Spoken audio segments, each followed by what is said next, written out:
Salut Gérard, vos amis du golf de Toulouse-Palmola nous ont envoyé votre drive. Il paraît que ça bouge beaucoup, que ça pourrait être plus stable pour plus de régularité. On va voir s'ils ont raison.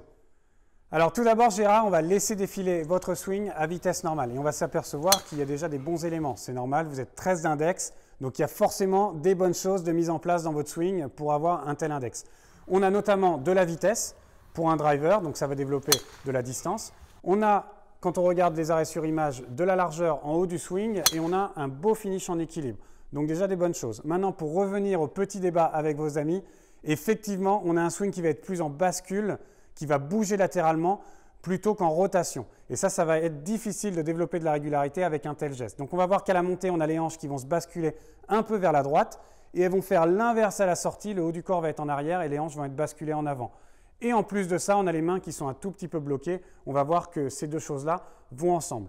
Donc l'idée, ça va être de vous proposer un exercice pour comprendre comment le corps doit mieux tourner pendant le swing et petit à petit, vous aider aussi à obtenir un meilleur release au niveau de la tête de club. Alors Gérard, l'exercice que je vais vous proposer pour être plus en rotation et moins en bascule, ça va être l'exercice pieds joints. Un exercice qu'on va faire de deux manières. La première, vous allez pouvoir le faire chez vous ou alors au practice à l'échauffement. Ça va être avec le club sur les épaules.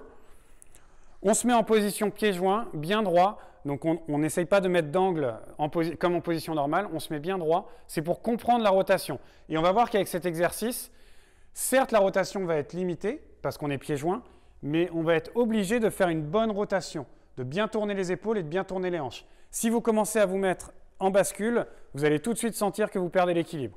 Donc, pieds joints, on tourne plusieurs fois, on sent que les épaules tournent et on sent aussi que les hanches tournent. Parce que la rotation, ce n'est pas seulement la rotation des épaules, c'est la rotation de tout le haut du corps.